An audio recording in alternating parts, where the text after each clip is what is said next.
Genesis 28. The Stairway to Heaven. He had a dream in which he saw a stairway resting on the earth, with its top reaching to heaven, and the angels of God were ascending and descending on it. The wilderness stretched vast and silent, the sky darkening as Jacob pressed forward. The road behind him was no longer his to walk.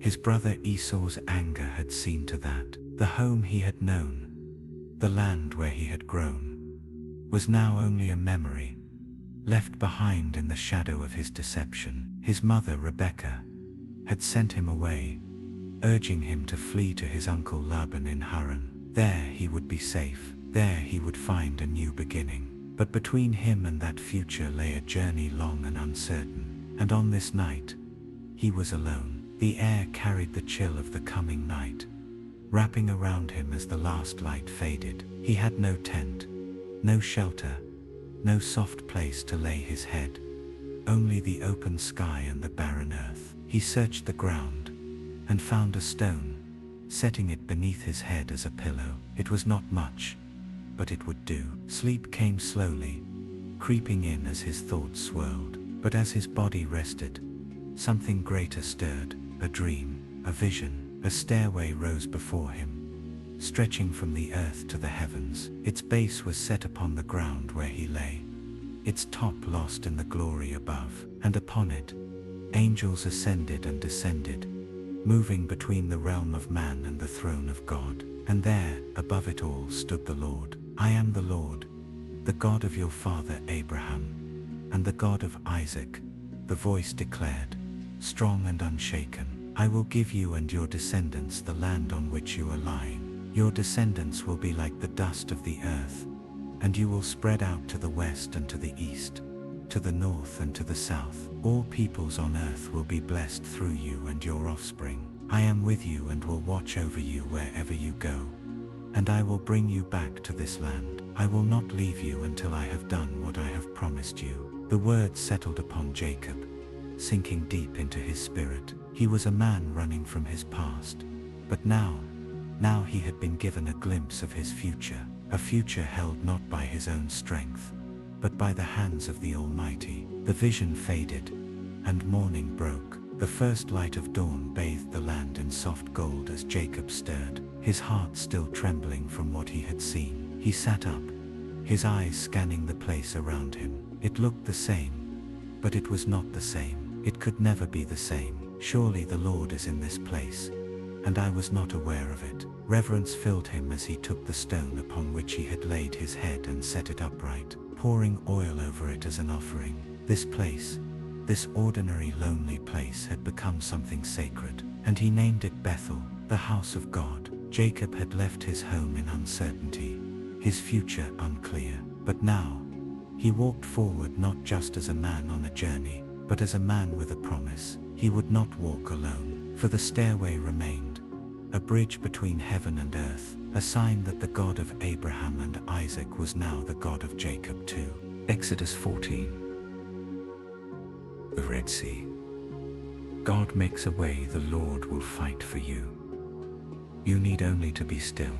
The night was thick with tension, the air heavy with the sound of hurried footsteps and the distant rumble of chariot wheels. The people of Israel moved as one, thousands upon thousands, men and women, young and old, all pressing forward into the unknown. Behind them, Egypt lay in ruins, its gods humiliated, its firstborn struck down, its mighty Pharaoh, broken but unrelenting. He had let them go, but only for a moment. Now his heart had hardened once more, and he had gathered his army, the strongest force in the ancient world, to pursue them. And before them, stretching wide and impassable, lay the Red Sea. The people turned, their joy of freedom fading into fear as they saw the dust rising in the distance, the telltale sign of Pharaoh's war chariots. The earth trembled beneath the thunder of hoofs, and panic rose in the hearts of the Israelites. Trapped, they had come so far,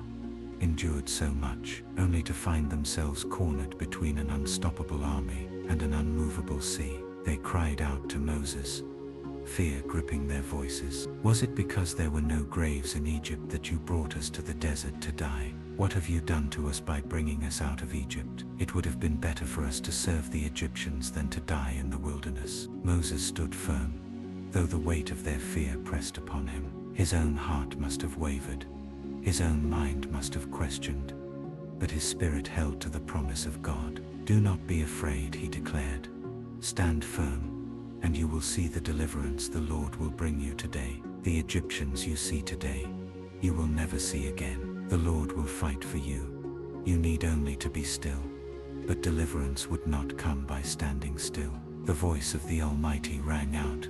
Why are you crying out to me? Tell the Israelites to move on. Raise your staff and stretch out your hand over the sea to divide the water, so that the Israelites can go through on dry ground. The impossible command met the impossible situation. Move forward into the sea. And yet, Moses obeyed. He lifted his staff, stretched out his hand, and the power of God moved. The wind howled, rushing across the waters, and before their eyes the sea began to part. Walls of water rose on either side, held by the unseen hands of the Almighty. A path of dry ground stretched before them, open where none had been before, a way where there had been no way. The people hesitated only for a moment, before they stepped forward, moving between the towering walls of water. Step by step they crossed, walking not on muddy ground, but on dry earth, the weight of the sea held back by the power of their deliverer.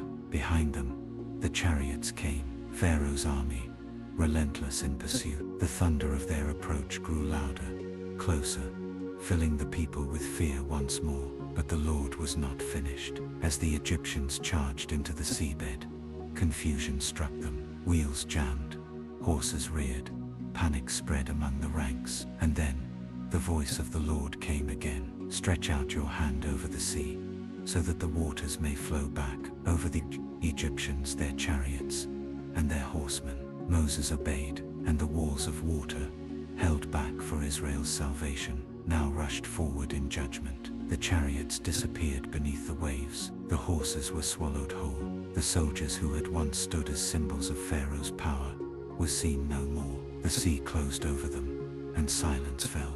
Israel stood on the far shore, breathless, stunned. Not one of them had fallen, not one had been lost. And in that moment, the truth settled deep into their souls. The God of their fathers, the God of Abraham, Isaac and Jacob, was not just the God of history. He was their God, and he was mighty to save. That day, on the shores of the Red Sea, they saw it with their own eyes. The Lord had made a way, and he always would. Leviticus 26. Blessings for obedience. I will walk among you and be your God, and you will be my people. The camp of Israel stretched across the wilderness, a people set apart, chosen by the Almighty. They had seen his power in Egypt, walked through the depths of the Red Sea, and stood at the foot of Mount Sinai, as thunder and fire declared his presence. Now they were a nation, no longer slaves, but a people called to holiness. And with that calling came a covenant, a promise woven in law, in obedience and devotion to the one who had rescued them. Moses stood before them, his voice carrying across the assembly, delivering the words of the Lord. If you follow my decrees and are careful to obey my commands, he began, I will send you rain in its season, and the ground will yield its crops and the trees their fruit. The people listened, their hearts stirred. They had wandered through barren land, felt the hunger of wilderness, known the taste of manna that fell from heaven. Now the promise of abundance stood before them, a land of provision waiting to be claimed. Your threshing will continue until grape harvest, and the grape harvest will continue until planting. And you will eat all the food you want and live in safety in your land, a land of plenty, a land of peace, a land where they would plant and harvest without fear, where their children would never know the lash of an oppressor, where their homes would stand firm, untouched by war. I will grant peace in the land, and you will lie down and no one will make you afraid. The wilderness had been filled with dangers, wild beasts, enemy nations, the uncertainty of each day. But the Lord's promise was sure: obedience would bring rest. I will look on you with favor, and make you fruitful, and increase your numbers. And I will keep my covenant with you. It was more than food, more than peace. It was the very presence of God among them. I will walk among you and be your God, and you will be my people. The words were more precious than gold, more powerful than any earthly promise. The God who spoke the universe into existence, the God who parted seas and thundered from the mountain, would not be distant. He would be near, their protector, their provider, their king. He had set before them a choice, not just laws, not just rituals, but a path, a way of life that led to blessing, to abundance, to the very presence of God among them. Would they walk in it? Would they trust him, follow him, love him with all their heart? For the promise remained true, not just for them, but for all who would choose obedience, for all who would walk in the way of the Lord. Even today, the call is the same. For those who love him, who follow his ways, who seek him with all their hearts, the Lord still walks among them, and his blessings never fail. Numbers 23.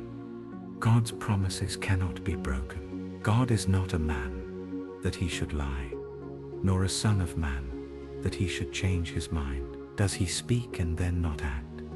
Does he promise and not fulfill? The sun hung low over the land of Moab, casting long shadows over the hills. The Israelites had journeyed far, through wilderness and hardship, and now they stood at the edge of the promised land. Their camp stretched across the plains, a great multitude, a people chosen by the Almighty, a nation blessed by his hand. But not everyone saw them with favor. High upon a mountain ridge, Balak, the king of Moab, stood watching.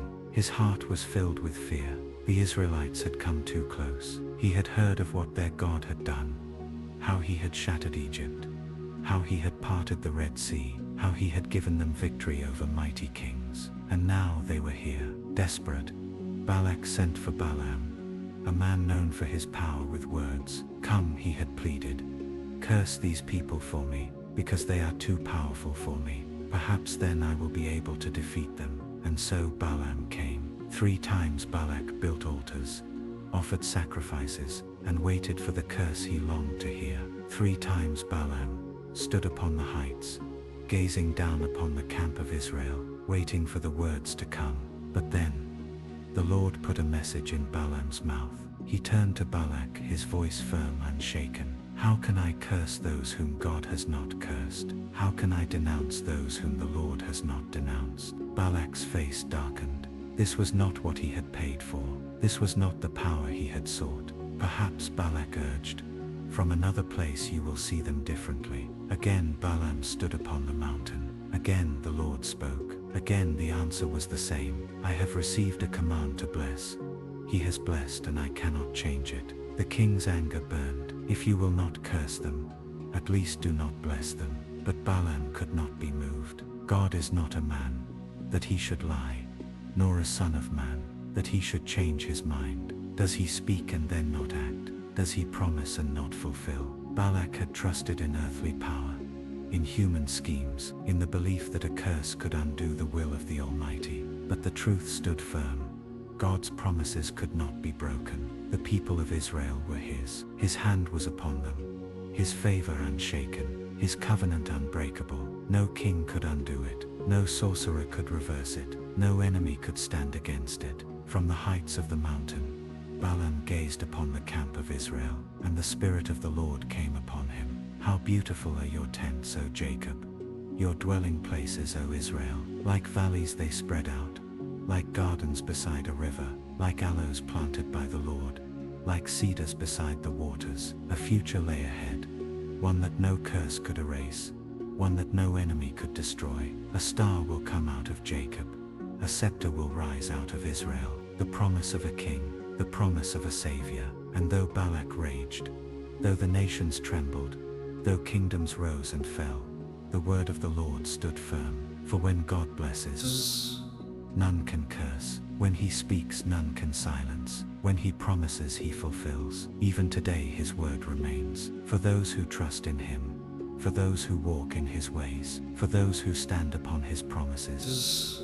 His blessing is sure, his faithfulness unshaken. For God is not a man, that he should lie, and his promises will never be broken. Deuteronomy 31. Be strong and courageous. Be strong and courageous. Do not be afraid or terrified because of them. For the Lord your God goes with you, he will never leave you nor forsake you. The sun hung low over the camp of Israel, casting golden light across the wilderness. The journey had been long, 40 years of wandering, of battles fought, of faith tested. But now the land of promise lay before them. Beyond the Jordan the inheritance awaited, a land flowing with milk and honey.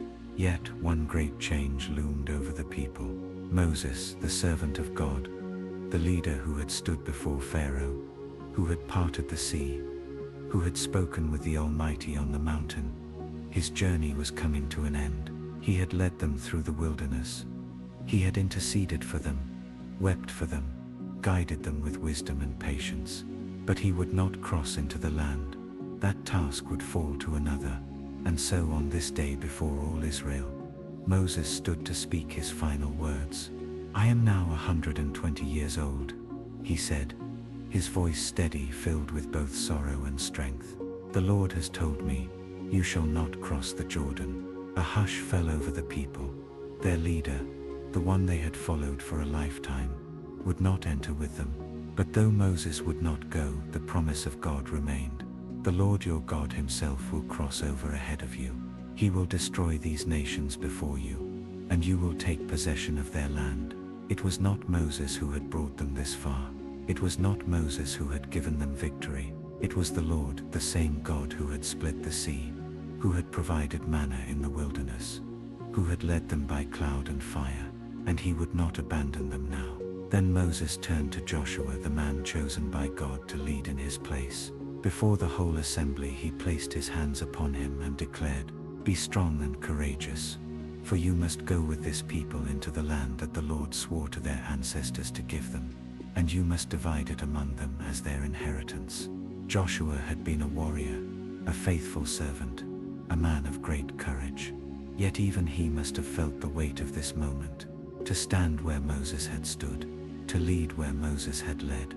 But the command was clear, be strong and courageous. Do not be afraid or terrified because of them. For the Lord your God goes with you, he will never leave you nor forsake you.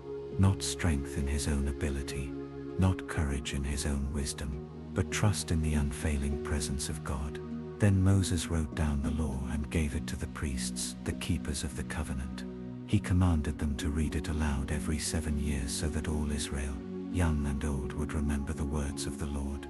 For these are not just idle words for you, they are your life. The time had come.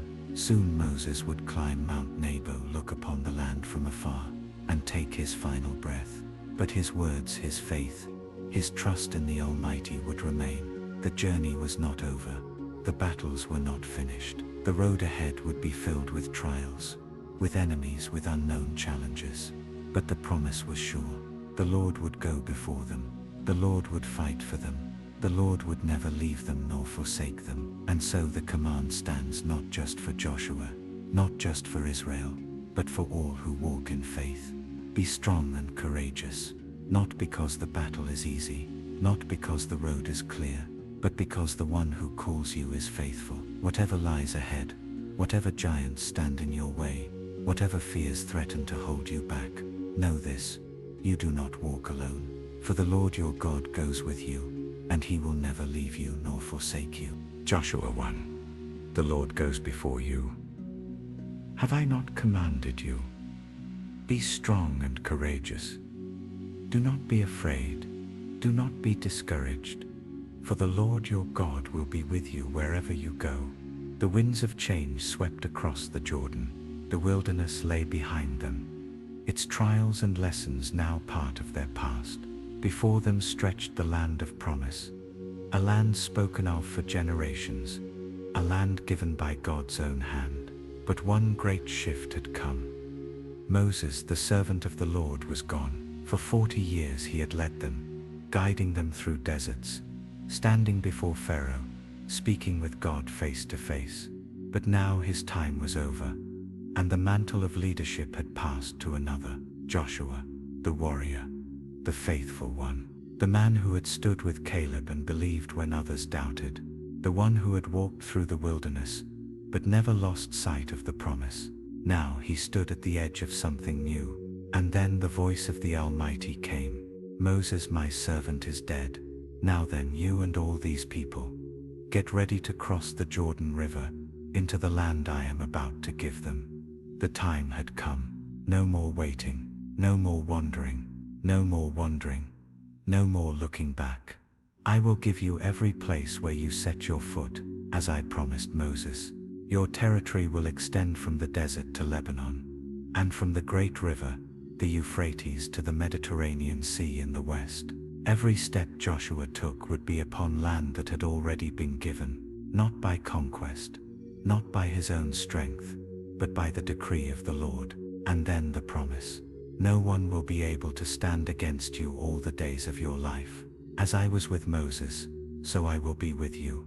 I will never leave you nor forsake you. Joshua had seen the miracles.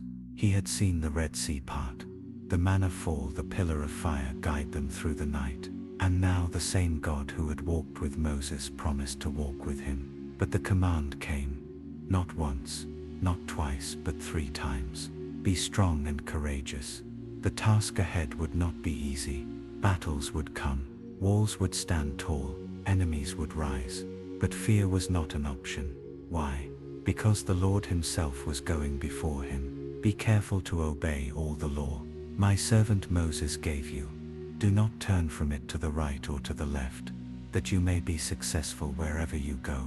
The key to victory was not found in military strength or strategy, but in obedience. The word of God was to be Joshua's guide, his foundation, his unwavering truth. Keep this book of the law always on your lips. Meditate on it day and night, so that you may be careful to do everything written in it. Then you will be prosperous and successful. Not wealth, not power, but true success, the kind that comes from walking in step with the will of God. And then the words that have echoed through generations, whispered in moments of doubt, spoken in times of fear, declared in the face of every challenge. Have I not commanded you? Be strong and courageous. Do not be afraid. Do not be discouraged, for the Lord your God will be with you wherever you go. It was more than encouragement. It was a command, a truth to cling to, a promise that would never fail. And so Joshua stood at the banks of the Jordan, the waters flowing strong before him. The people gathered, waiting for his word. He did not hesitate. He did not fear. He did not shrink back. The Lord had spoken. The Lord had promised. The Lord had gone before them. And so, with faith burning in his heart, Joshua prepared to step forward into the unknown, into the promised land, into the fulfillment of everything God had declared. For the Lord was with him, and he would never leave, never forsake, never fail. And the same remains true today. Whatever stands before you, whatever fears rise within you, whatever battles lie ahead, know this: the Lord goes before you, and he will be with you wherever you go. Judges 6. Gideon, called by God in the midst of fear. The Lord turned to him and said, Go in the strength you have, and save Israel out of Midian's hand. Am I not sending you? Darkness hung over Israel, not just in the night, but in the hearts of the people. 7 years under Midian's oppression had left them broken, hiding in caves, afraid to live in the land that had once been their promise. The Midianites were ruthless, like locusts. They swarmed over the fields, devouring every harvest, taking every possession, leaving nothing behind. Israel had no army strong enough to fight, no power to resist. Their cries rose to heaven, desperate, pleading, and God heard. He always hears. But his answer came in an unexpected way. A man, not a warrior, not a leader, just a man, threshing wheat in a winepress, hidden away from the enemy, working in secret. His name was Gideon. Then, in that quiet place, the presence of the Lord appeared. The Lord is with you, mighty warrior, mighty warrior. Gideon looked around, unsure if the words were meant for him. He was no warrior. He was just a man trying to survive. "Pardon me, my Lord," he said, his doubt clear. "But if the Lord is with us, why has all this happened to us? Where are all his wonders that our ancestors told us about?" The weight of disappointment hung in his words. He had heard the stories. The Red Sea parting, the manna from heaven, the walls of Jericho falling. But now, there was only fear, only defeat. But God was not finished with Israel, and he was not finished with Gideon. "Go in the strength you have, and save Israel out of Midian's hand. Am I not sending you?" Gideon froze. "Him? Save Israel? Pardon me, my Lord," he said again. "But how can I save Israel? My clan is the weakest in Manasseh, and I am the least in my family. Who am I?" It was the question of every heart that had ever felt unworthy, too weak, too small. But God does not choose the strongest. He chooses the willing. "I will be with you," the Lord answered, "and you will strike down all the Midianites, leaving none alive." It was not about Gideon's strength. It was about God's presence. Still, doubt lingered. Gideon asked for a sign, and God, in his patience, gave it. Fire rose from the rock, consuming the offering before him. The presence of the Almighty was undeniable. Fear gripped Gideon's heart. But the Lord spoke, "Peace, do not be afraid. You are not going to die." And there, in that moment, Gideon built an altar and named it, "The Lord is Peace." But peace was not the absence of battle. It was the presence of God in the midst of it. The call was clear. The mission was set. That very night, Gideon took his first step of obedience. He tore down the altar of Baal in his father's house, destroying the idol that had stood in place of the living God. It was an act of courage, done in the darkness, in fear, but done nonetheless. And the Spirit of the Lord came upon him. The same man who had once hidden in the winepress now stood as the leader of Israel's army. The battle would come. The Midianites would rise. But Gideon would soon learn. Victory was never about numbers, never about strength, never about human might. It was about trust, about faith, about knowing that when God calls, he also equips. "The Lord is with you, mighty warrior." The words spoken to Gideon are the same words whispered to every heart that feels too small, too weak, too afraid. God does not call the fearless, he calls the faithful, and he is with you. 1 Samuel 17. David and Goliath. The battle belongs to the Lord. All those gathered here will know that it is not by sword or spear that the Lord saves. For the battle is the Lord's, and he will give all of you into our hands. The valley stretched wide, a battlefield divided by fear. On one side stood the armies of Israel, their ranks trembling, their courage fading. On the other, the Philistines, emboldened by the presence of their champion, Goliath, a giant of a man, towering over all who saw him, clad in armor, wielding a spear like a weaver's beam. His voice thundered across the valley. Every morning, every evening, for 40 days, he had mocked Israel's God, daring any man to challenge him. But no one did. Not Saul, the king chosen for his strength. Not the warriors trained for battle. Not a single soul in the army of Israel. Fear had paralyzed them. Then came David, a shepherd, a boy too young for war, sent only to bring food to his brothers. But as he arrived at the camp, he heard the giant's words, blasphemous, arrogant, filled with defiance, and something stirred within him. Who is this uncircumcised Philistine, that he should defy the armies of the living God? His words spread through the camp, reaching the ears of Saul. And so the young shepherd was brought before the king. "Let no one lose heart on account of this Philistine. Your servant will go and fight him." The words were bold, but Saul only saw the impossibility. "You are only a young man, and he has been a warrior from his youth." But David knew something that Saul did not. "The Lord who rescued me from the paw of the lion and the paw of the bear will rescue me from the hand of this Philistine." For David, this was not his first battle. Long before this moment, in the quiet fields of Bethlehem, he had fought off lions, faced bears, defended his flock. He had learned something precious.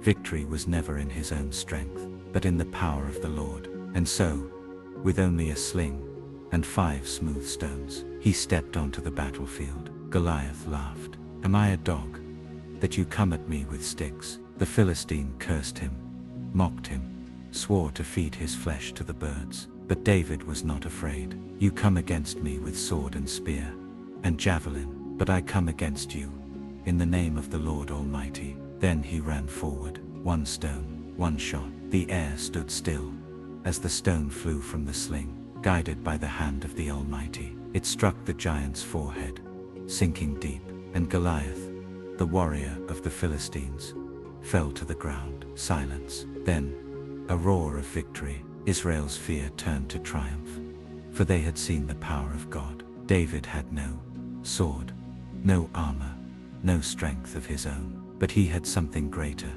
faith in the one who fights for his people. The battle is the Lord's. It was never about David's ability, never about the size of the enemy, never about human strength. It was always about the power of God, and that same God still fights for his people today. No giant is too great, no enemy is too strong, no battle is too impossible, for the battle belongs to the Lord. 2 Samuel 7.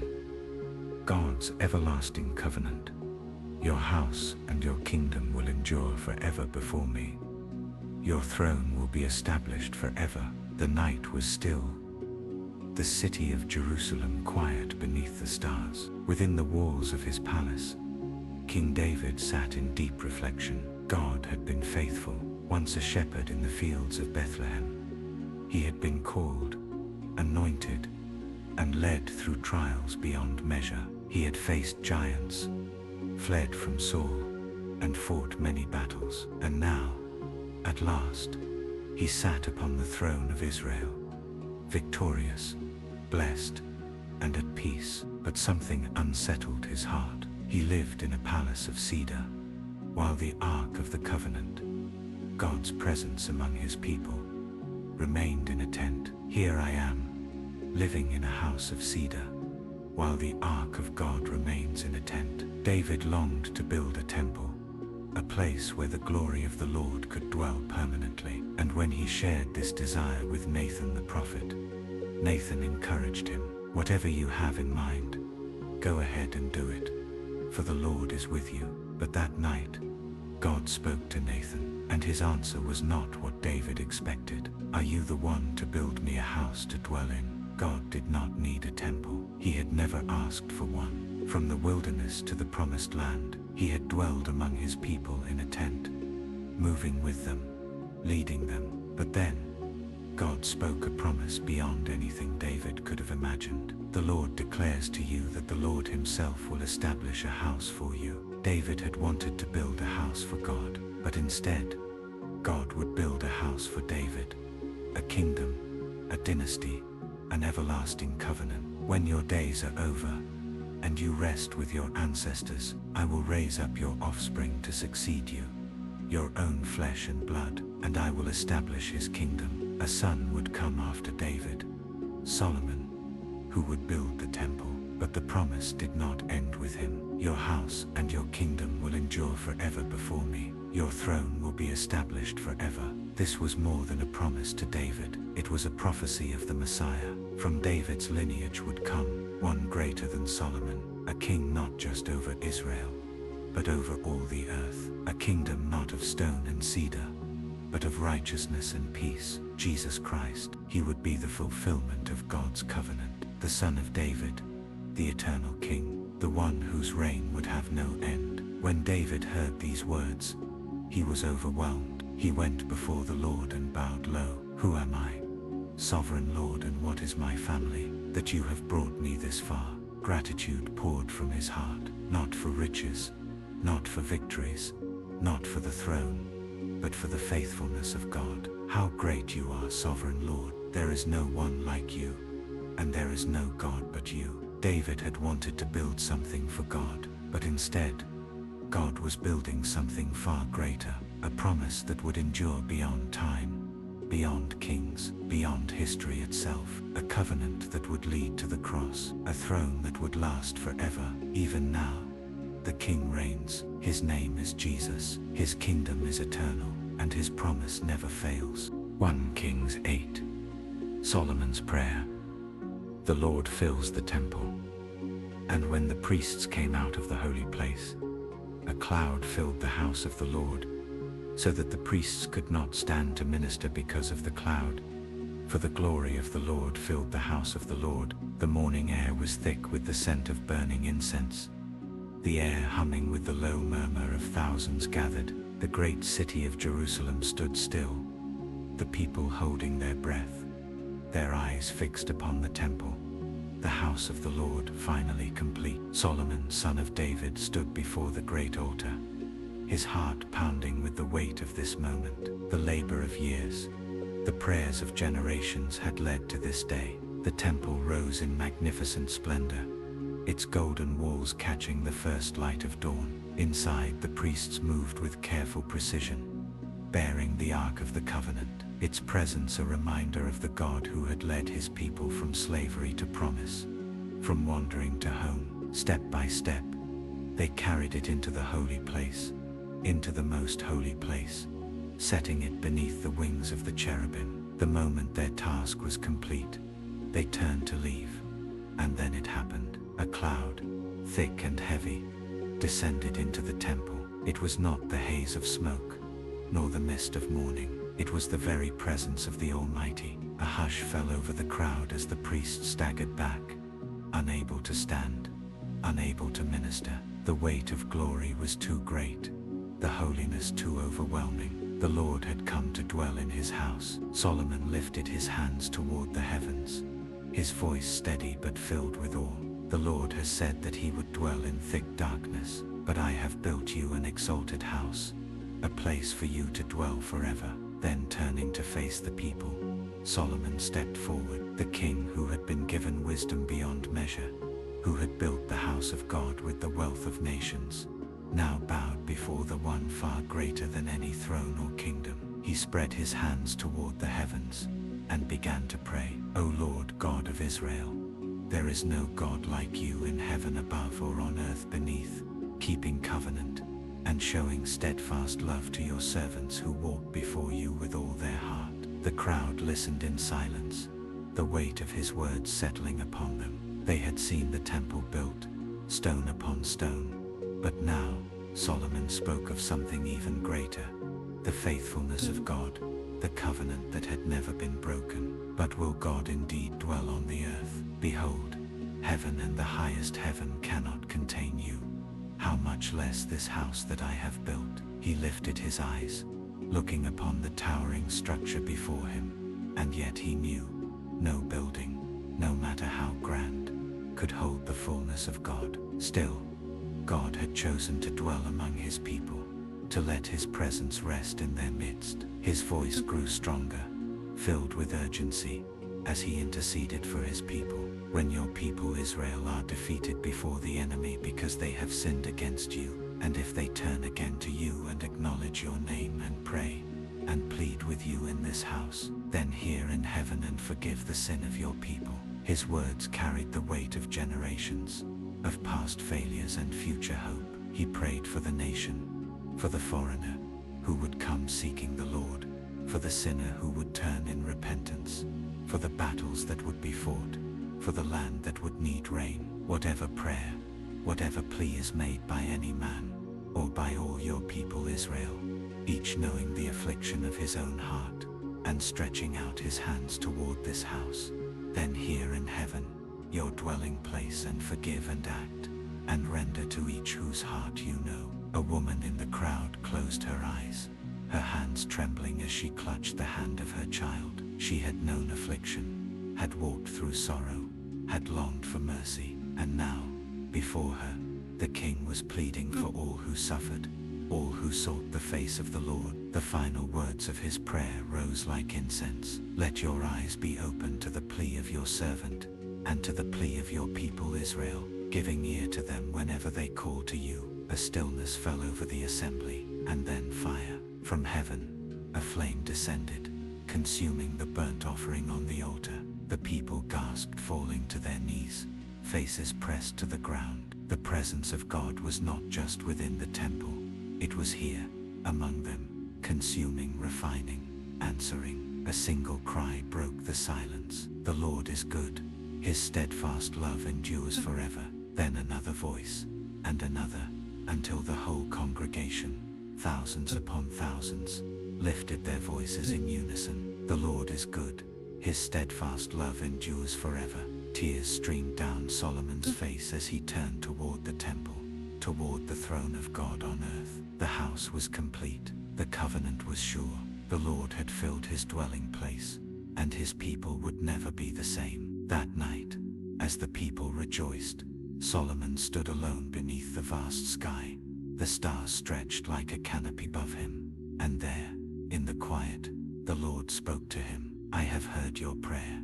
I have chosen this place for myself as a house of sacrifice. If my people, who are called by my name, humble themselves, and pray, and seek my face and turn from their wicked ways, then I will hear from heaven, and will forgive their sin and heal their land. A promise, a call, a covenant renewed. And so the temple stood, not merely as a house of stone, but as a beacon of hope, a reminder that God dwelled among his people, that he heard their cries, that he would never forsake them, for the Lord had filled the temple, and his steadfast love would endure forever. 2 Kings 6. Open your eyes. Those who are with us are more. Then Elisha prayed and said, O Lord, please open his eyes that he may see. So the Lord opened the eyes of the young man, and he saw, and behold, the mountain was full of horses and chariots of fire all around Elisha. The night was thick with silence, the air heavy with the scent of dust and stone. The city of Dothan lay still beneath the watchful eyes of a hidden enemy. The armies of Aram had come in the night, their horses and chariots encircling the city, their swords sharpened for war. The people slept, unaware that doom pressed in upon them. But within the city walls, a young servant stirred. The first light of dawn had barely touched the rooftops when he rose, stretching the sleep from his bones. He stepped outside, his heart light, ready to begin the day's tasks. And then he saw them, a sea of soldiers, their banners rippling in the morning breeze, their armor gleaming like the rising sun. His breath caught in his throat. Fear gripped him, cold and unrelenting. He turned, stumbling back into the house, his voice shaking as he called out, My master, what shall we do?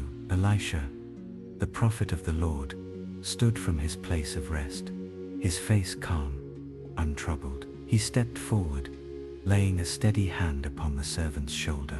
Do not be afraid, he said, his voice firm with quiet confidence. For those who are with us are more than those who are with them. The servant's brow furrowed, his breath uneven. He saw no army, no reinforcements, no sign of hope, only the enemy, countless and unyielding. His hands trembled. Then Elisha lifted his gaze to the heavens and prayed, O Lord, please open his eyes that he may see. And in that moment, the servant's vision shifted. The world as he knew it peeled away like a veil lifted from his eyes, and there before him was a sight beyond imagining. The mountains surrounding the city were filled, overflowing with horses and chariots of fire. Heavenly warriors stood, their presence radiant, their numbers beyond counting. The armies of God had come, unseen by human eyes, surrounding Elisha, surrounding the city, standing in power against the enemy below. Tears filled the young servant's eyes. His breath came in shudders, not from fear, but from awe. He had been blind to the greater reality, blind to the truth that had been there all along. But now he saw. Elisha stood firm, his faith unshaken. He raised his hands once more in prayer. Strike this people with blindness, O Lord. And just as the servant's eyes had been opened, so now the enemy's eyes were closed. Confusion spread through the camp like wildfire. Their vision darkened, their sense of direction lost. The soldiers who had come with certainty now stumbled in disarray. Elisha stepped forward, his voice steady, his presence commanding. This is not the way, and this is not the city. Follow me, and I will bring you to the man whom you seek. And so, blinded and bewildered, the army of Aram followed him, not into battle, but into the heart of Samaria, the stronghold of Israel. When they arrived, Elisha lifted his voice again in prayer. "O Lord, open the eyes of these men that they may see." The blindness lifted, the soldiers blinked, their vision returning, and then horror seized them as they realized where they stood, deep in the midst of their enemy's city, surrounded by Israel's army, utterly defenseless. The king of Israel, his sword in hand, turned to Elisha, his voice urgent. "My father, shall I strike them down? Shall I strike them down?" But Elisha shook his head, his gaze filled not with vengeance, but with wisdom. "You shall not strike them down. Would you strike down those whom you have taken captive with your sword and your bow? Set bread and water before them, that they may eat and drink and go to their master." The king hesitated, but he obeyed. A great feast was prepared, food set before those who had come to destroy them. And when they had eaten and drunk, they were sent back to their master in peace. And from that day forward, the armies of Aram no longer raided the land of Israel.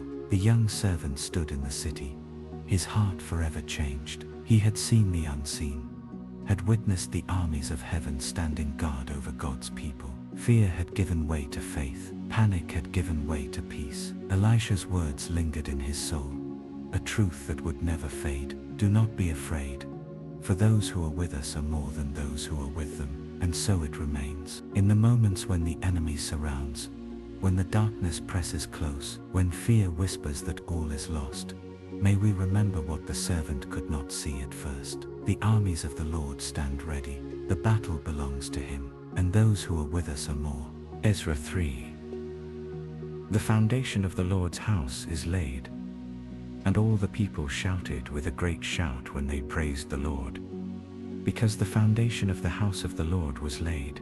The morning air was crisp, the sky a deep expanse of blue stretching endlessly above the ruins of Jerusalem. The scent of dust and earth filled the air, as laborers moved stones, their hands rough with the work of rebuilding. The city, once destroyed, once left in desolation, now hummed with purpose. For the first time in decades, hope had returned to the land of Judah. Among the people stood Jeshua, the high priest, and Zerubbabel, the governor, their faces weathered but resolute. They had led the remnant back from exile, from the land of Babylon, from 70 years of sorrow and longing. Now, they stood on holy ground, ready to begin the work for which they had returned. The temple, the house of the Lord, had been reduced to rubble by the Babylonians. The cries of their forefathers still seemed to echo in the wind, the memory of destruction never far from their hearts. Yet now, after years of captivity, after years of waiting, the time had come. The altar had been rebuilt first, standing as a testament to their renewed covenant with God. Upon it, offerings had already been made, morning and evening, a sign of worship even before the foundation was laid. But today would be different. Today, they would begin again. With careful hands the workers positioned the great stones,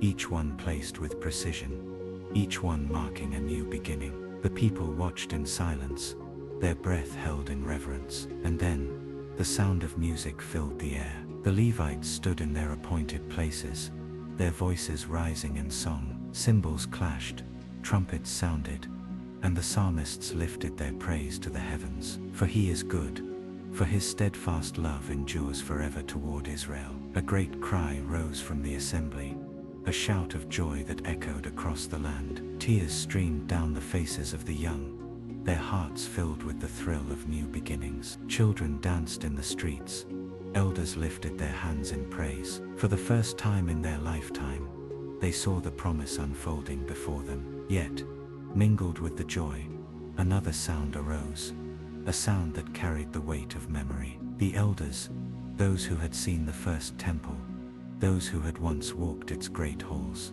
those who had stood beneath its towering walls before the exile, wept aloud. Their cries were not of joy, but of sorrow. To them, this foundation, this beginning, was but a shadow of the glory they once knew. They remembered the grandeur of Solomon's temple, the splendor of gold and cedar, the presence of the Lord filling the house with his glory. This new beginning, though precious, was not what had been lost. Their tears fell upon the dust, upon the stones, as the past and present collided in a flood of emotion. The sound of weeping and rejoicing blended together, rising to the heavens as one voice, joy and sorrow entwined, mourning and celebration interwoven. The young shouted in triumph, the old wept in remembrance, and together they bore witness to the faithfulness of God. The foundation had been laid, the work had begun. It was not the temple of old, not yet the fullness of what had been,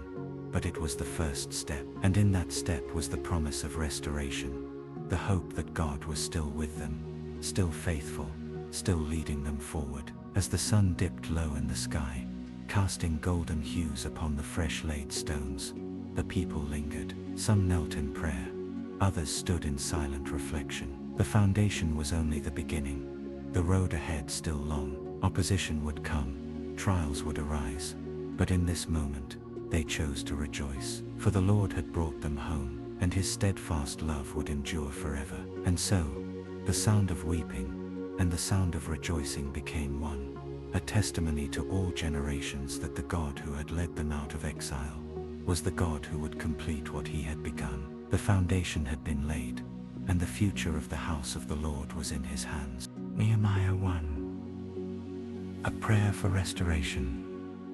O Lord, let your ear be attentive to the prayer of your servant, and to the prayer of your servants, who delight to fear your name, and give success to your servant today. The city of Susa was bathed in golden light, as the sun dipped below the horizon, casting long shadows across the palace walls. Inside, the halls of King Artaxerxes' court were filled with murmurs of counsel, the clinking of goblets, and the scent of spiced wine drifting through the air. But far from the splendor of the royal chambers, a man sat alone, his heart burdened, his soul heavy with sorrow. Nehemiah, the king's cupbearer, had just received news that shattered him to his core. His brother, Hanani, had come from Judah, bringing word from the land of his fathers. At first, Nehemiah had asked eagerly,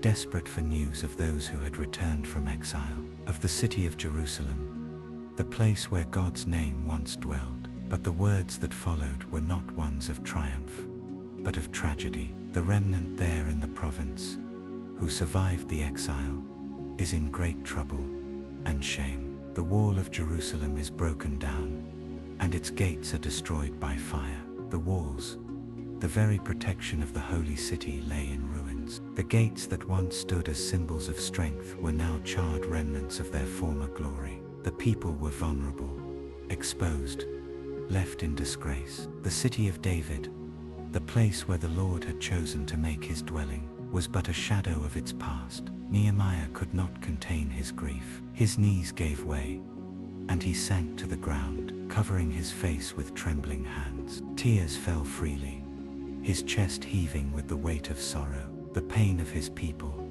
the devastation of Jerusalem, was more than he could bear. For days he mourned. He refused food, his appetite stolen by grief. But his sorrow did not lead him to despair. Instead, it led him to prayer. With the moon high in the night sky, Nehemiah knelt, his voice barely above a whisper as he cried out to the God of heaven. O Lord, God of heaven, the great and awesome God who keeps covenant and steadfast love with those who love him and keep his commandments, let your ear be attentive and your eyes open to hear the prayer of your servant, that I now pray before you day and night, for the people of Israel, your servants. His words wove between lament and confession. He did not merely plead for mercy.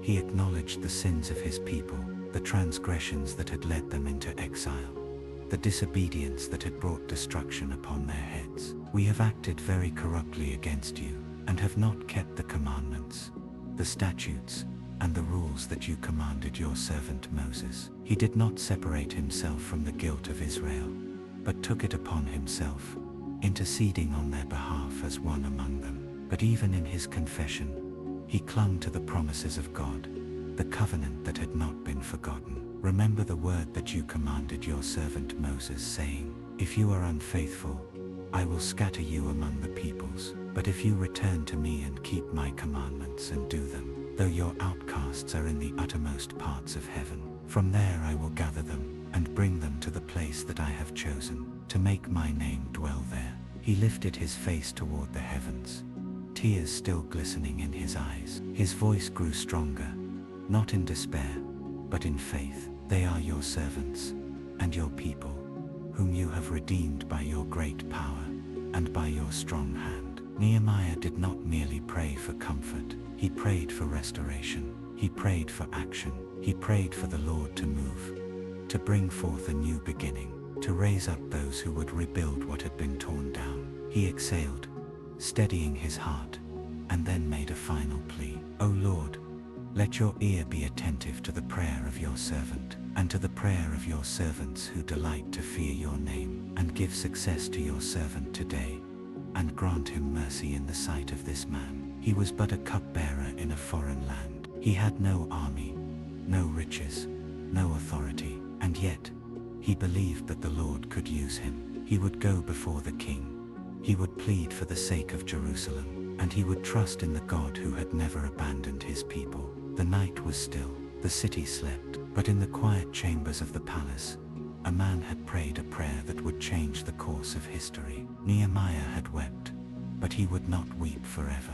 He had mourned, but he would rise. He had prayed, and the God of heaven had heard him, and soon the walls of Jerusalem would rise again. Psalm 91. Under the shadow of the Almighty, he who dwells in the secret place of the Most High shall abide under the shadow of the Almighty. The night was quiet, the world bathed in silver light, as the moon hung high in the heavens. A lone figure sat beneath the canopy of a great tree, his face lifted toward the sky, his heart steady with the peace that comes only from trust in the Lord. The wilderness stretched before him, vast and unrelenting. Yet in the stillness he did not fear, for though dangers surrounded him, though the darkness whispered of unseen threats, his soul rested in the presence of the Almighty. He knew the promise, the refuge that awaited all who placed their trust in the Most High. I will say of the Lord, He is my refuge and my fortress, my God, in whom I trust. These words, spoken softly yet firmly, echoed through the silence. They were not just a declaration but a shield, a wall of faith against the unseen terrors of the night. The wilderness was not without peril. Arrows flew unseen by day, pestilence crept in the shadows, and destruction lurked where the eyes could not see. But for the one who made the Lord his dwelling place, fear had no hold. Surely he shall deliver you from the snare of the fowler, and from the deadly pestilence. Like an eagle covering its young, the Lord stretched out his wings, sheltering his people in the safety of his presence. The man closed his eyes, envisioning the mighty feathers that shielded him, the pinions that bore him high above the dangers below. He was not alone. He was never alone. He shall cover you with his feathers, and under his wings you shall find refuge. His truth shall be your shield and buckler. The enemy prowled unseen yet always seeking, but the one who trusted in the Lord did not fear the terror of night, nor the destruction that laid waste at noon. 1,000 may fall at his side, 10,000 at his right hand, but it would not come near him. For the Lord had commanded his angels concerning him, to guard him in all his ways. You will not fear the terror of night, nor the arrow that flies by day, nor the pestilence that stalks in the darkness, nor the destruction that lays waste at noon. The wind stirred the branches above him, rustling the leaves with a gentle whisper. It was a reminder, a voice carried through creation itself. The Lord was near. He would not let the righteous fall. He would not let harm overtake those who had made him their dwelling. If you say, the Lord is my refuge, and you make the Most High your dwelling, no harm will overtake you, no disaster will come near your tent. The man's heart swelled with gratitude. The world was filled with uncertainty, but the promises of the Almighty never wavered. He would be lifted high, protected, held fast in the hands of the one who had called him by name. Because he loves me, says the Lord, I will rescue him. I will protect him, for he acknowledges my name. The night would pass, the dangers would fade, but the promise would remain. In trouble, the Lord would answer. In distress, he would be near. With long life, he would satisfy the faithful and show them his salvation. With a deep breath, the man laid back against the tree, his heart at peace, his soul secure. The night was dark, the wilderness vast, but under the shadow of the Almighty he would rest. And so the promise echoed through the ages. He who dwells in the secret place of the Most High shall abide under the shadow of the Almighty. Psalm 121. The Lord watches over you. I lift up my eyes to the hills.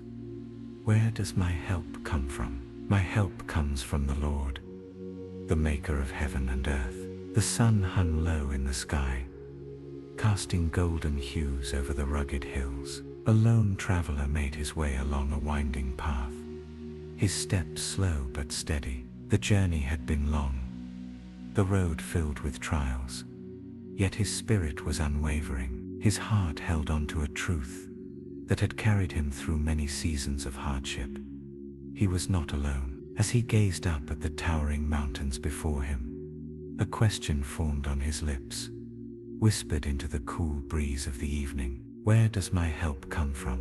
It was a question that had echoed through generations, asked in moments of fear, of weariness, of uncertainty. But even as the words left his mouth, the answer was already written upon his soul. My help comes from the Lord, the maker of heaven and earth. The hills, majestic and unshaken, stood as a reminder of the one who had formed them. If the Lord had spoken them into existence, if he had shaped the foundations of the world with his hands, then surely he would sustain those who trusted in him. The traveler pressed on, the dust rising beneath his feet. The road was not easy. Steep inclines, treacherous drops, the ever-present danger of unseen enemies lurking in the shadows. And yet he did not fear. He will not let your foot slip.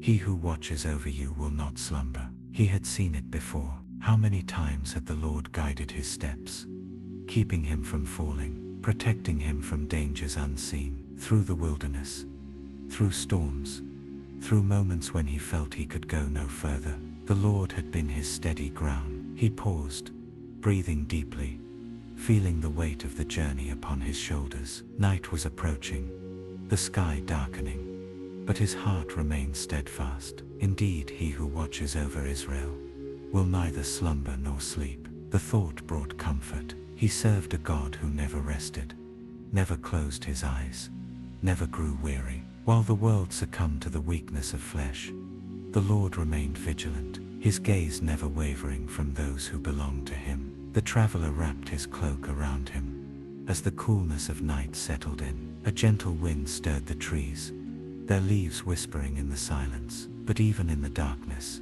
he was safe. The Lord watches over you. The Lord is your shade at your right hand.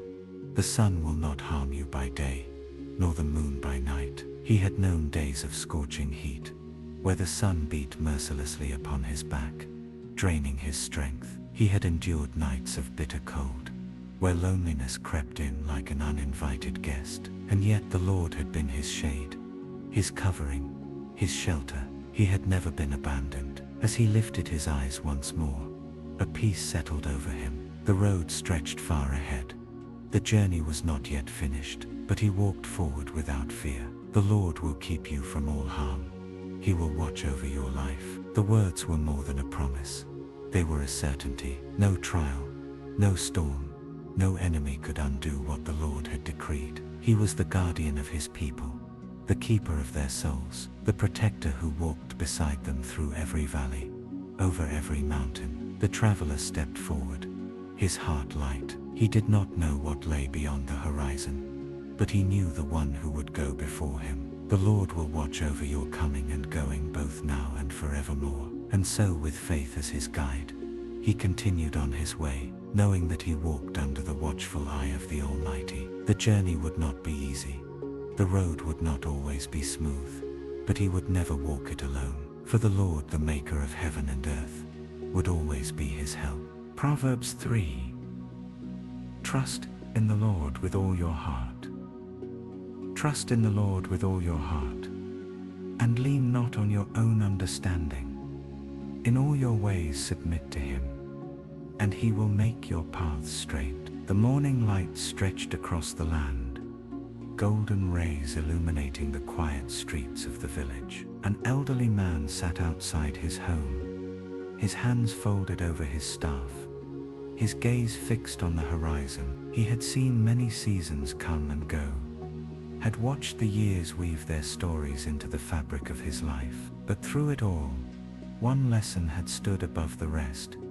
Trust in the Lord with all your heart. He sighed deeply, recalling the days of his youth, when the world seemed vast and uncertain. How often had he tried to forge his own path, relying on his own wisdom, only to find himself lost. But the Lord in his mercy had always been near, guiding him back, straightening the way before him. Do not be wise in your own eyes. Fear the Lord and shun evil. This will bring health to your body and nourishment to your bones. How true those words had proven to be. There were times when pride had clouded his judgment, when he had thought himself capable of determining his own fate. But wisdom, true wisdom, was found not in self-reliance, but in surrender. The fear of the Lord, the deep reverence for his ways, had preserved him when his own understanding would have led to ruin. A young man approached, his brow furrowed in thought, his steps hesitant. The elder smiled, recognizing the burden of one standing at a crossroads, uncertain of which way to go. My son, he said gently, do not forget the Lord's teaching, but keep his commands in your heart, for they will prolong your life and bring you peace and prosperity. The young man listened, his expression softening, as he knelt beside the elder. He had sought wisdom, yet he had searched in places where it could not be found. Now, here in the quiet of the morning, the truth was being revealed. Let love and faithfulness never leave you. Bind them around your neck. Write them on the tablet of your heart. The elder reached into the folds of his robe and withdrew a small, well-worn scroll. It contained the words of wisdom passed down from generation to generation, the truths that had stood firm through the ages. He placed it in the young man's hands. Then you will win favor and a good name in the sight of God and man. The young man turned the scroll over in his hands. His heart stirred. How often had he sought the approval of men, striving for success, for recognition. But favor, true favor, came not through striving, but through walking in righteousness. It was found in trusting the Lord, in surrendering each step to him. Honor the Lord with your wealth, with the first fruits of all your crops. Then your barns will be filled to overflowing, and your vats will brim over with new wine. The elder had seen it firsthand.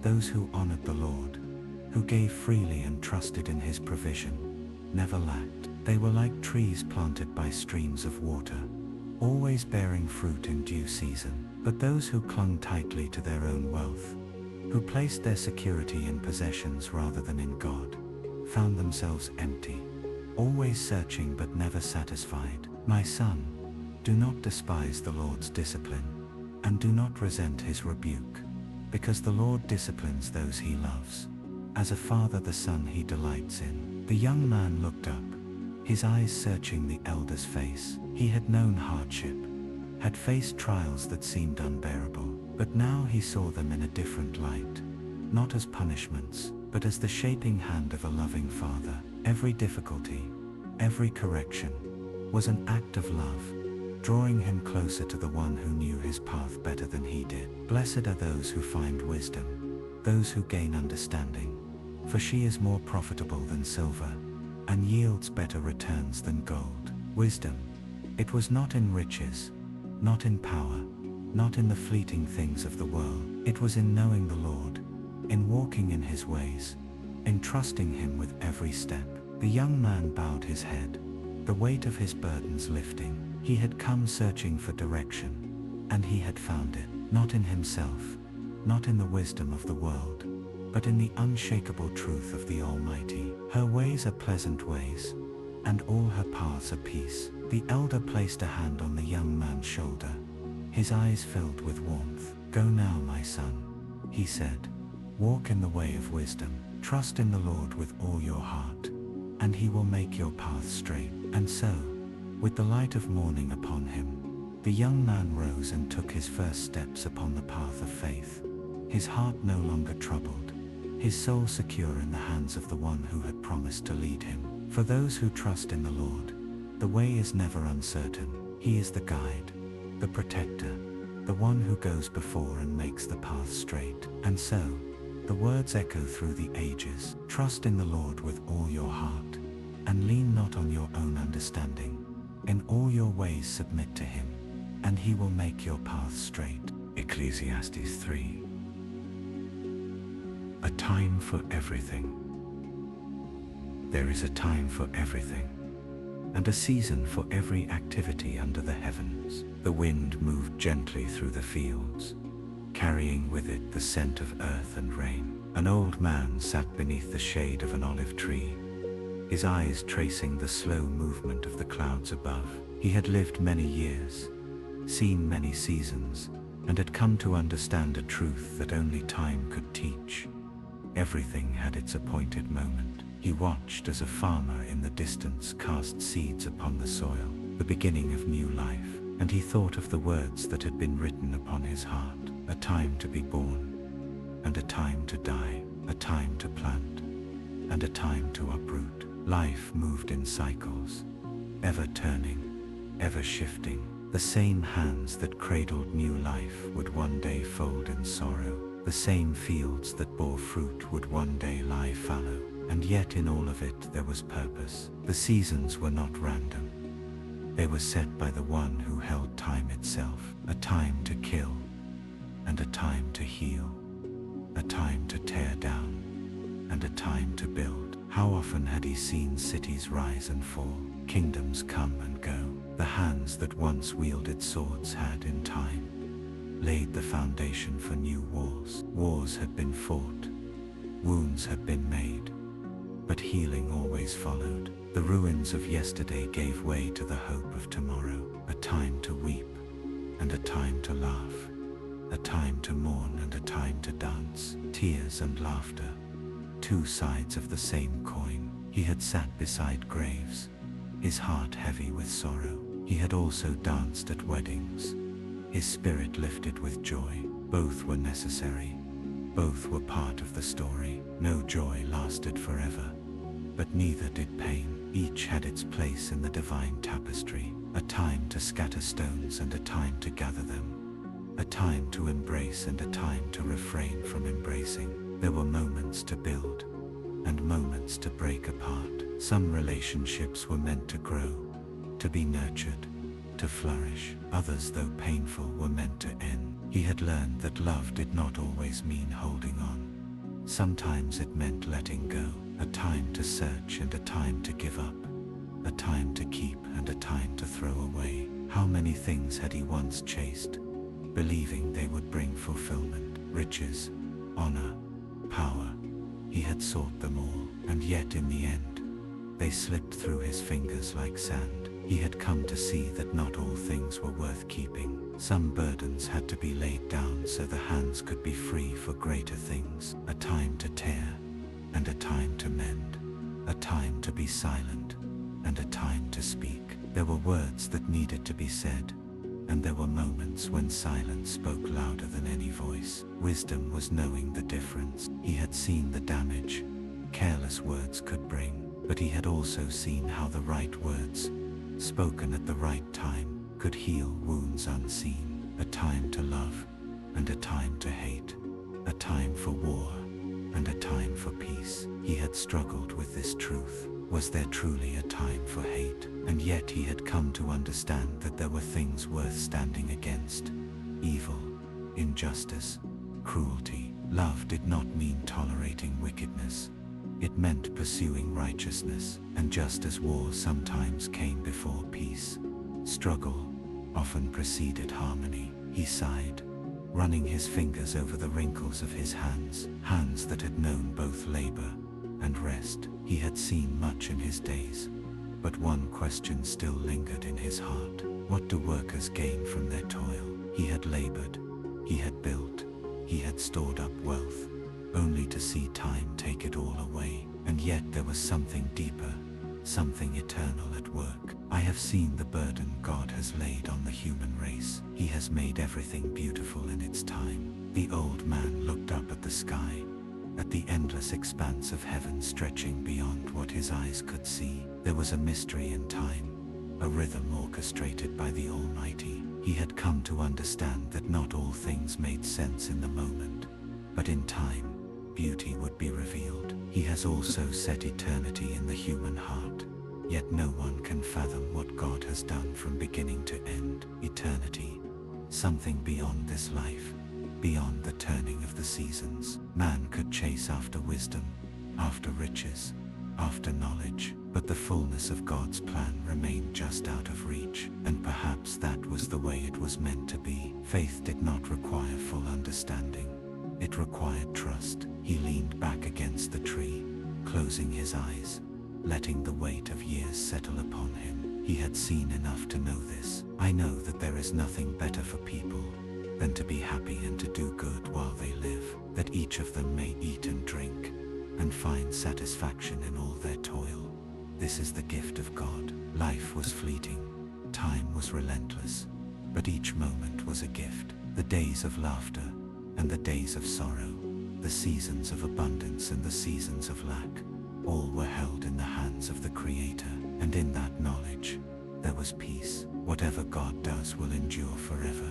Nothing can be added to it, and nothing taken from it. God does it so that people will fear Him. The wind stirred again, rustling the leaves above him. He smiled. Yes, there was a time for everything, and in every season, God was sovereign. The sun began its descent, casting long shadows across the land, and as the old man sat in the quiet of the evening, he whispered once more the words that had been etched into his soul. There is a time for everything, and a season for every activity under the heavens. Isaiah 40. Those who wait on the Lord will renew their strength, but those who hope in the Lord will renew their strength. They will soar on wings like eagles. They will run and not grow weary. They will walk and not be faint. The night was deep and vast. The heavens stretched out like a great canvas dotted with uncountable stars. A shepherd sat upon the hills, his staff resting beside him. He looked to the sky, watching the constellations trace their eternal paths, and he pondered the weight of life, the burdens of toil, the weight of worry, the struggles that seemed to press upon every soul. Was there no end? Was there no relief? And then, the words of the prophet came to his mind. Comfort, comfort my people, says your God. The Almighty had not forgotten his people, even in their weariness, even in their exile, even in the weight of their suffering. He had spoken comfort over them. His voice, like a mighty wind moving through the valleys, called them back to hope, a voice of one calling, in the wilderness, prepare the way for the Lord. Make straight in the desert a highway for our God. The shepherd closed his eyes, imagining the great expanse of the desert made smooth, the mountains brought low, the valleys lifted up, every obstacle removed, every path made straight, not by the hands of men, but by the decree of the Almighty. It was a promise, a foretelling of deliverance, not only for a nation, but for every soul longing for redemption. He had seen the strength of men falter. He had watched kings rise and fall, their power like the fleeting wind, here for a moment, and then gone. He had seen the pride of nations crumble beneath the weight of time, and yet through it all, the word of the Lord endured. The grass withers, and the flowers fall, but the word of our God endures forever. Generations would pass, empires would fade, but the Lord's promises remained unshaken. His faithfulness was not like the shifting sands of men's loyalty. No, his love was eternal, his power unmatched. The shepherd lifted his gaze to the heavens, the countless stars shining above him, And he recalled the words, "Lift up your eyes and look to the heavens. Who created all these? He who brings out the starry host one by one, and calls forth each of them by name. Every star, every celestial body, was known by the one who spoke them into existence. If he held the vast universe together, if he set the sun and moon in their courses, how much more did he hold the lives of his people in his hand? How much more did he see the weary and the weak, the ones who struggled under the weight of their burdens? And yet, how easy it was to forget. Why do you complain, Jacob? Why do you say, Israel? My way is hidden from the Lord. My cause is disregarded by my God. The shepherd sighed. How often had he felt the same? How often had he wondered if his prayers were heard, if his struggles were seen? It was the cry of every weary heart, the longing of every tired soul. But then the answer came, not as a rebuke, but as a reminder. Do you not know? Have you not heard? The Lord is the everlasting God, the creator of the ends of the earth. He will not grow tired or weary, and his understanding no one can fathom. Unlike men, God never tired. Unlike rulers, he never faltered. Unlike the strong, he never weakened. His wisdom was beyond comprehension, his strength beyond measure, and more than that, he was not distant, he was not indifferent. No, he saw the weak, he strengthened the weary, he lifted up the broken-hearted. The shepherd clenched his hands, remembering the promise. He gives strength to the weary and increases the power of the weak. Even the strong would stumble, even the young, with all their energy and zeal, would grow faint. But those who placed their trust in the Lord, those who waited upon him, would find a strength beyond themselves. Those who hope in the Lord will renew their strength, not just endure, but be renewed, not just survive, but soar. They will soar on wings like eagles. They will run and not grow weary. They will walk and not be faint. The shepherd closed his eyes, feeling the truth of those words settle deep in his heart. Strength was not found in striving, nor in self-reliance. It was found in surrender, in trusting the Almighty, in waiting upon his timing, his provision, his unfailing love. The winds shifted, carrying with them the scent of rain, the promise of renewal. He smiled, knowing that no season of weariness lasted forever. For those who waited upon the Lord, strength would always come, hope would always rise, and in time, they would soar. And so the words of the prophet echoed across the ages, whispering to every weary soul, every tired heart, every longing spirit. Those who wait on the Lord will renew their strength. Jeremiah 17. Blessed is the one who trusts in the Lord. But blessed is the one who trusts in the Lord, whose confidence is in him. They will be like a tree planted by the water that sends out its roots by the stream. It does not fear when heat comes. Its leaves are always green. It has no worries in a year of drought, and never fails to bear fruit. The land was dry. The earth cracked beneath the weight of the scorching sun. The people of Judah wandered through their days searching for water, searching for relief, but finding none. The wells had run low, and the rivers had begun to shrink. The drought was relentless, unyielding, yet in the midst of the barren land, there stood a tree. Its roots ran deep, stretching toward the hidden stream below. Its leaves were green, untouched by the dryness around it. Its branches stretched toward the sky, offering shade, bearing fruit even in the harshest of seasons.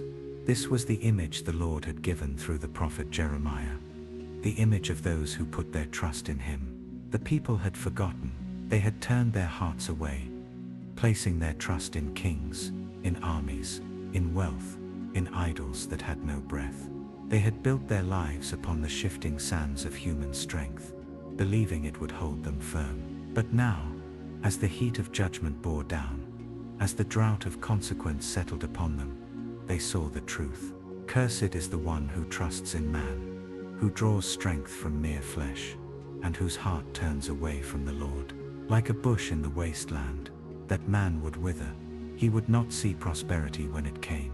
He would dwell in the parched places of the desert, in a salt land where nothing could grow. But the one who trusted in the Lord, he would be like the tree by the waters. The prophet stood in the streets of Jerusalem, his voice lifted like a cry in the wilderness. The people passed him by, their hearts hardened by years of defiance. Yet his words remained, a warning and a promise. He spoke of the heart, how deceitful it was, how beyond understanding. The heart is deceitful above all things and beyond cure. Who can understand it? Men trusted their own wisdom, their own desires, believing they could not be led astray. But the Lord searched the heart. He examined the mind. He saw the motives of men, weighing them in his perfect justice. No secret could be hidden from him. No falsehood could stand. And so, he gave to each what their deeds deserved. The people had chased after riches, after power, after the fleeting treasures of the earth, but they had forsaken the source of life itself. Like a partridge that hatches eggs, it did not lay, are those who gain riches by unjust means. When their lives are half gone, their riches will desert them, and in the end, they will prove to be fools. Jeremiah's heart was heavy. He had seen the sin of his people. He had watched them build their lives on empty pursuits. And now, he watched as the consequences unfolded before them. But even in the midst of judgment, he found his hope in the Lord. A glorious throne, exalted from the beginning, is the place of our sanctuary. Lord, you are the hope of Israel. All who forsake you will be put to shame. He prayed, not only for his people, but for himself. Heal me, Lord, and I will be healed. Save me, and I will be saved. For you are the one I praise. The people mocked him. They demanded to see the disaster he prophesied, laughing at his warnings. But he stood firm. He had spoken only what the Lord had given him. He had not run from his calling, had not shrunk from the burden placed upon his shoulders. And so, he entrusted himself to the Lord, knowing that the God of justice would see all things to their rightful end. And then, the Lord gave him one more command. He told Jeremiah to go to the gates of the city and proclaim the Sabbath. He told him to remind the people of the covenant, to call them back to obedience. If they honored the Sabbath, if they turned back to the Lord, their city would stand, their kingdom would endure, their gates would be filled with the sounds of joy and worship. Kings would come, riding in and out, and the land would be blessed. But if they refused, if they continued in their stubbornness, in their rebellion, then fire would consume the gates of Jerusalem. Destruction would come, and nothing would quench it. Jeremiah stood at the gates, watching the people pass by. Would they listen? Would they heed the warning? Would they return to the Lord, who had never stopped calling to them? The prophet did not know, but he had done what he was called to do. The tree remained standing, its roots still drinking deeply of the unseen waters, its leaves still green, its fruit still abundant. And so it would be with those who trusted in the Lord, not shaken by drought, not withered by heat, not swept away by the winds of the world, but firmly planted, secure, blessed. And so, the words echoed through the ages, a whisper to every seeking soul, every weary traveler, every heart looking for refuge. Blessed is the one who trusts in the Lord, whose confidence is in him. Lamentations 3. His mercies are new every morning. Because of the Lord's great love we are not consumed.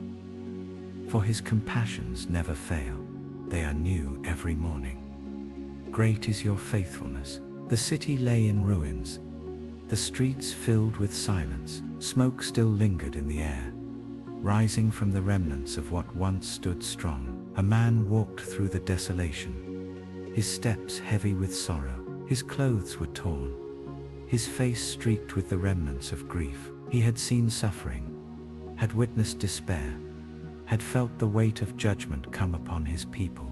Like an unrelenting storm, he paused near a broken wall, running his fingers over the cracks, tracing the damage that told a story of destruction. The city of Jerusalem, once a place of glory, now stood as a shadow of what had been. The cries of the people had faded, replaced only by the whispers of the wind through the shattered stones. And in that moment, a question pressed upon his heart. Was there any hope left? I am the man who has seen affliction by the rod of the Lord's wrath. He has driven me away and made me walk in darkness rather than light. He had felt the hand of discipline, the consequences of rebellion. The people had turned from the Lord, had chased after idols, had ignored the warnings of the prophets, and now judgment had come. He had watched as Babylon's army breached the city, as flames consumed homes, as families were torn apart. The temple, the very dwelling place of God, had been reduced to ashes. He has besieged me and surrounded me with bitterness and hardship.